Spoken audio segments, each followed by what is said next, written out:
안녕하십니까. 계속해서 대전, 세종, 충남 소식입니다. 오늘 대전과 세종, 충남 전역에 현재까지 청양 42, 보령 33.5, 서천 33mm의 비가 내렸습니다. 이번 비로 미세먼지 수치는 정상 수준으로 떨어져 오늘 PM2.5 기준 일평균 초미세먼지 농도는 세제곱미터당 대전 27, 세종 26, 충남 33 마이크로그램으로 보통 수준을 보이고 있습니다. 내일 오전에는 산발적으로 빗방울이 떨어지다가 오후부터 대체로 맑겠고 서해안을 중심으로 강한 바람이 예상돼 시설물 관리와 안전사고에 각별한 주의가 요구됩니다. 지난 6.13 지방선거에서 불법 선거자금을 요구받았다는 김소연 대전시 의원의 폭로와 관련해 수사를 벌이고 있는 검찰이 오늘 대전 서구의회 등을 추가로 압수수색했습니다.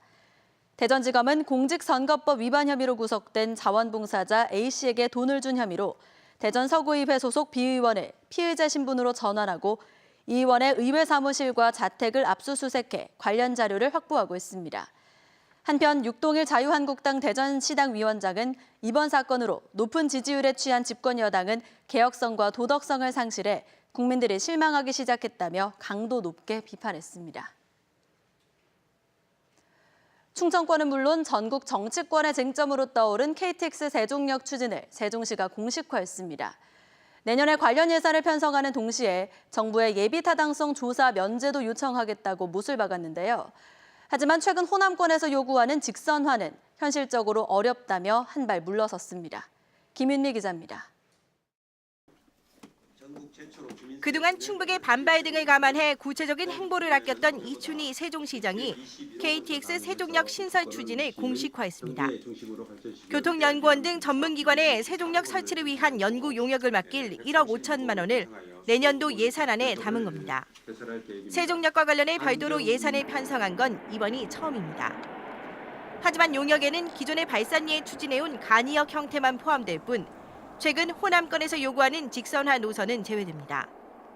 호남선 직선화 논의는 저희 시 차원에서는 검토를 안 하고 있습니다. 그래서 저희는 이제 발산리에 간이역 형태로 해서 KTX 세종역을 설치하는 것을 전제로 해서 오송역이 분기역 지위마저 이를 수 있다는 충북의 우려를 고려하고 막대한 건설 비용 등 현실적으로 어렵다고 판단한 것으로 보입니다.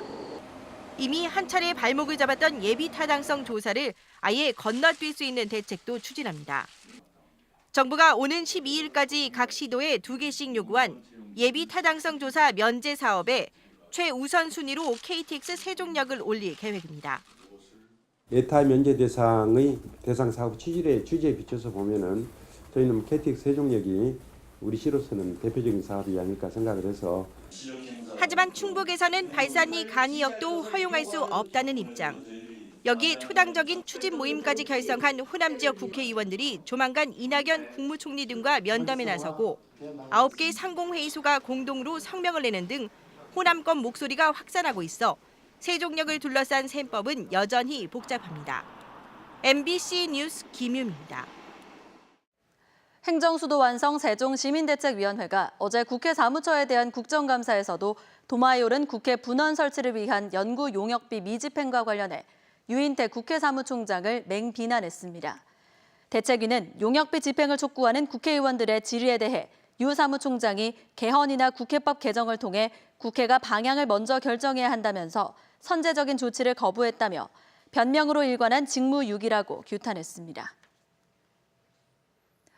한국환경정책평가연구원이 17개 시도별 초미세먼지 기여도와 전환율을 분석한 결과 중국 등 국외 오염물질을 제외하고 국내 발생 상황만 고려했을 때 충남발 오염물질은 세종시 미세먼지의 41%, 대전은 34% 영향을 끼쳤습니다. 충남은 외부에서 유입된 것보다는 지역 내에서 발생한 오염물질이 66%로 제주도와 함께 전국에서 가장 높았고 충남발 초미세먼지는 충청 지역뿐 아니라 서울 등 수도권과 강원, 호남 지역까지 영향을 미치는 것으로 나타났습니다. 이는 석탄화력발전소와 제철소, 석유화학 공장이 밀집한 데다 서해안이 위치해 오염물질이 편서풍을 타고 동쪽으로 이동하기 때문으로 분석됩니다. 민주노총 대전본부는 오늘 신탄진 CJ 대한통운 대전물류센터 앞에서 기자회견을 열고 이딴 노동자 사망 사고에 책임을 물어야 한다며 CJ 대한통운과 고용노동부를 규탄했습니다. 이들은 반복된 사망 사고는 대기업의 범죄 행위이며 고용노동부도 사고의 책임을 하청업체에 묻거나 솜방망이 처벌에 그치고 있다며 철저한 조사와 엄중 처벌을 주장했습니다. 대전을 비롯해 지방자치단체들이 치열하게 유치 경쟁을 벌였던 국립한국문학관 부지가 서울시 은평구 기자촌 근린공원으로 결정됐습니다. 대한민국 대표 문학관이라는 상징성 때문에 대전과 세종, 충남이 주요 부지를 후보지로 제출하는 등 전국 24개 지자체가 국립한국문학관 유치 경쟁에 뛰어들었지만 문화체육관광부는 지난 2016년 6월 과열 경쟁 등을 이유로 조성 추진을 중단하기도 했습니다. 문체부는 국립한국문학관 건립을 계기로 주요 지역 문학관을 거점형 문학관으로 지정하는 방안을 검토하고 있습니다. 금성 백조주택이 대전시 교육청에 장학금 1억 원을 전달했습니다. 정성욱 금성 백조주택 회장은 더 많은 지역 인재들이 배움을 통해 지역과 나라의 미래가 돼주길 바란다고 말했고, 설동호 대전시 교육감은 기탁받은 장학금으로 형편이 어려운 학생들이 꿈과 희망을 잃지 않도록 학업에 정진할 수 있게 돕겠다고 말했습니다. 대전 매출의 탑 시상식과 유망 중소기업 인증서 수여식이 호텔 ICC에서 열렸습니다. 행사에서는 혁신성장과 판로 개척으로 연매출 100억 원 이상을 첫 돌파한 20개 기업에 대한 시상과 함께 유망 중소기업 32곳에 인증서가 수여됐습니다. 대전이었습니다. 고맙습니다.